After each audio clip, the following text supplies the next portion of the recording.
Natural hair colour కోసం చూస్తున్నారా? అయితే Anoos henna and black expert వాడండి. నమస్తే అమ్మా. నమస్తే తల్లి.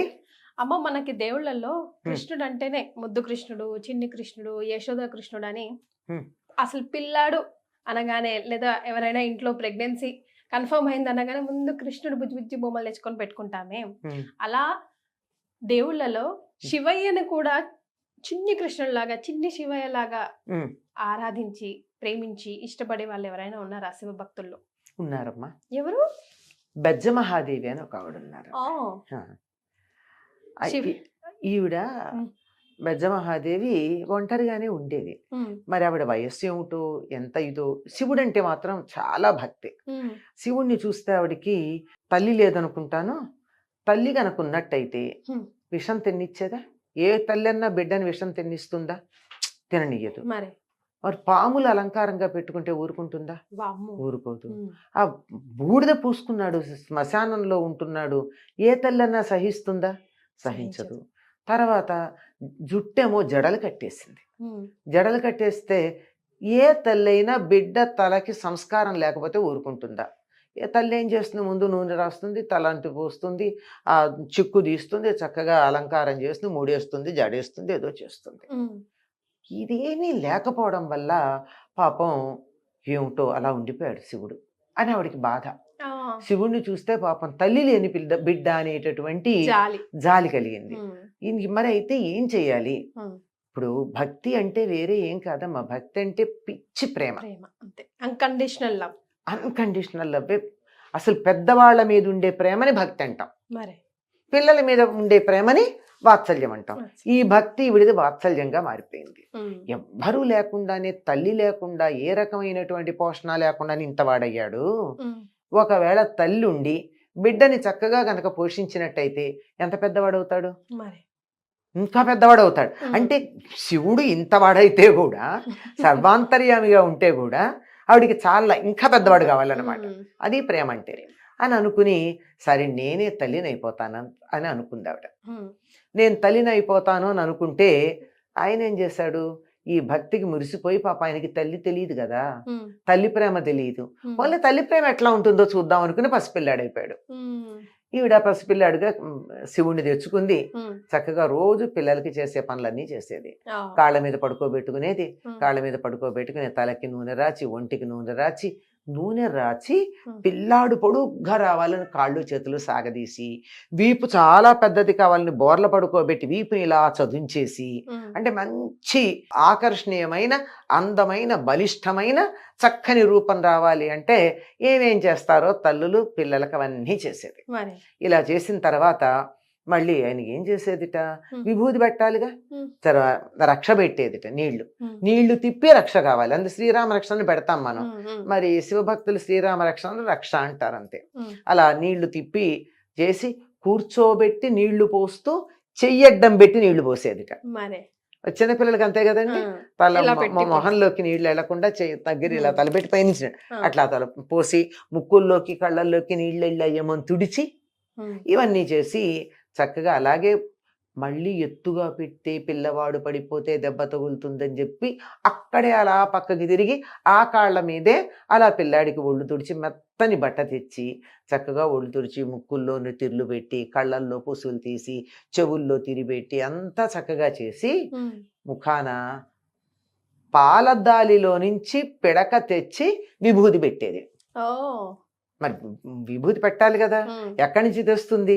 పాలదాల్లో పిడక బాగా కాలి ఉంటుంది, మంచి బూడి తయారవుతుంది, ఆవు పెడతా కదా ఉంటుంది, అది విభూతి పెట్టి ఆ తర్వాత 3 కళ్ళు కలిసేటట్టుగా కాటికి పెట్టేదిట. నేను ముక్కింటి కదా, మామూలుగా 2 కళ్ళు, ఈ 3 కళ్ళు కలిపి పెట్టేసాడు చక్కగా కాటికి పెట్టి ఒట్టు పెట్టి అంతా చక్కగా చేసేది. కావలసినన్ని పాలు పెట్టేది, పాలు పట్టేది. వాడు కొద్దిగా పెరిగాడు.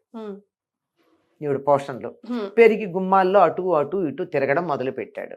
ఈ తిరుగుతున్నటువంటి వాడు ఏమైంది, ఒకరోజు ఈవిడ్ని పరీక్షించాలనుకున్నాడు. ఏదో వ్యాధి వచ్చినట్టుగా పడుకున్నాడు. నటన. ఏమిటి పాపం చాలా కంగారు పడిపోయింది. ఏం చేయాలో తెలియదు. దుప్పటి కప్పుతుంది, తీస్తుంది, అటు తిరుగుతుంది, ఇటు తిరుగుతుంది. తనకి తెలిసిన మందులు వేసింది, తనకి తెలిసిన శివమంత్రాలన్నీ చదివింది వాటిలతో తగ్గుతాయని. ఎన్ని రకాల ఉపచారాలు ఒక ఇంట్లో గృహ వైద్యం చేస్తారు అన్నీ చేసింది. అన్నీ చేసిన తర్వాత ఏ రకమైన మార్పు లేదు. చివరికి అంటుంది, నా ప్రాణం తీసుకుని నీ ప్రాణం బతుకుగాక అని కూడా అంటుంది. అయినా ఎక్కడ ఏమీ మార్పు లేదు. చుట్టుపక్కల వాళ్ళని పిలిచింది.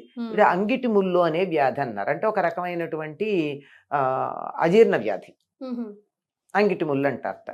అంటే ఈ లోపల చూడు, మనకు కూడా ఎక్కువ తింటే ఎసిటీ లాగా వస్తే ఇట్లా కంఠంలో కొంచెం గొంతు మంటలాగా అనిపిస్తుంది. అది కొంచెం ఎక్కువ అవుతుందో ఏమిటో మరి. అది అక్కడి నుంచి తిట్టిపోస్తుంది కొడుకుని. ఇది ఏమని, నువ్వు ఎక్కడ పడితే అక్కడికి వెళ్ళి తిరుగుతున్నావు, ఇంటి పట్టునుంటే ఇట్లాంటి రోగాలు రావు కదా. అదిగో నిమ్మవ్వ ఇంటికి వెళ్ళి అక్కడి నుంచి ఏదో తెచ్చుకున్నావు, పిట్టవ్వ ఇంటికి వెళ్ళేమో పిట్టు తెచ్చుకున్నావు అంటే పిట్టు అమ్ముతుంది ఆవిడ. అంటే కేరళ ప్రాంతంలో పిట్టు అనేది బియ్యపు పిండితో తయారు చేసినటువంటి ఒక ఆహారం. అది మన ఇడ్లీలు లాంటిది అనమాట. ఆ పిట్టు అంటారు దాన్ని. ఆ పిట్టు అమ్మే అవ్వ పిట్టవ్వ ఆవిడ దగ్గరికి వెళ్ళి అడిగితే ఏం చెయ్యాలంటే, నువ్వు కొంచెం కాస్త నా ఎదురుగా నృత్యం చెయ్యి, నీకు ఇస్తానందిట. అందుకని నృత్యం చేసి ఆ పిట్టు తెచ్చుకు తిన్నాడు. నువ్వు అక్కడ పిట్టు తినడానికి నృత్యం చేయడం వల్ల అలసిపోయావు, అప్పుడు కడుపులో ఆకలేసి మండింది, అప్పుడు పిట్టు తిన్నావు, అందుకని నీకు కడుపు నొప్పి వచ్చింది. ఇట్లా వరుసగా ఏమేం చేసుకుంటుందో రకరకాలు ఎక్కడెక్కడ తిరిగాడో కథలన్నీ చెప్పుకొస్తుంది. ఇవన్నీ చేసినందువల్ల వస్తుంది. లేకపోతే ఎక్కడన్నా నిప్పుకు చెదలంటుతుందా? నాలాంటి తల్లి నిన్ను ఇంత జాగ్రత్తగా చూసుకుంటూ ఉంటే నీకు వ్యాధి వచ్చిందంటే నువ్వు వెళ్ళి ఇలాంటి అల్లరి చిల్లరి పనులు చేయడం వల్ల వచ్చింది నీకు, అంతే.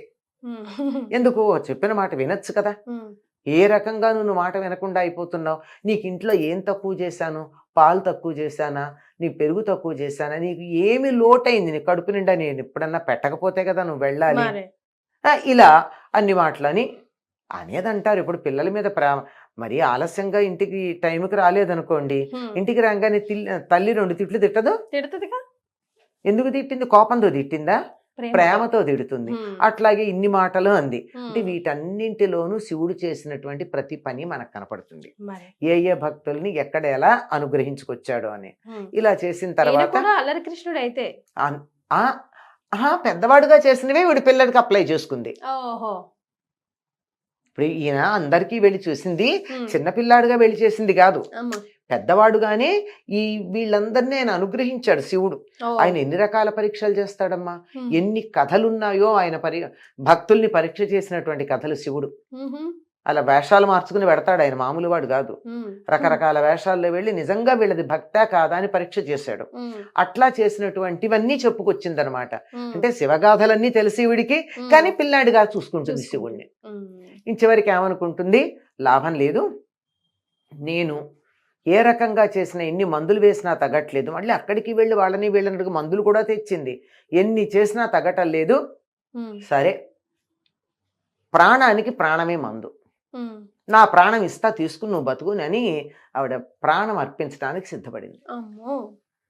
అప్పుడు ఆయన ప్రత్యక్షమయ్యి, నీలాంటి తల్లి ఉంటే నాకు రోగం ఎట్లా వస్తుంది?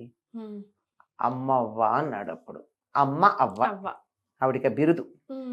అంటే అమ్మలకే అవ్వ వినువు, అమ్మ అయినవ నాకే అమ్మ వినువు కనుక లోకంలో నువ్వు అమ్మవ్వ అనే పేరుతో ప్రఖ్యాతి పొందుతావు అని చెప్పి ఆవిడ్ని అనుగ్రహించాడు. సరే, ఆవిడికి ముక్తినిచ్చాడు. తల్లి కదా, నా తల్లికి నేను ఎటువంటి స్థితిని ఇవ్వాలో ఆ స్థితిని ఇస్తానన్నాడు. ఆవిడికి కైలాస ప్రాప్తి జరిగింది అంటారు. ఇవన్నీ కూడా ఊహాజనితమైన కల్పిత గాథలు కావు. ఇవన్నీ కర్ణాటక, ఆంధ్ర, తమిళనాడు, కొంతవరకు కేరళ, కర్ణాటక ఆనుకుని ఉన్నటువంటి ప్రాంతాలు ఏవైతే ఉన్నాయో అక్కడంతా జరిగినటువంటి శివభక్తుల కథల్లో ఒకటిది. ఈవిడ బెజ్జవ్వ, బెజ్జ మహాదేవి అంటారు. అమ్మవ్వ అన్న పేరు కూడా ఉంది ఆవిడికి. ఇలాంటివి వాస్తవంగా జరిగినటువంటి ఘట్టాలే మనకి బసవ పురాణం లాంటి గ్రంథాల్లో కనపడతాయి.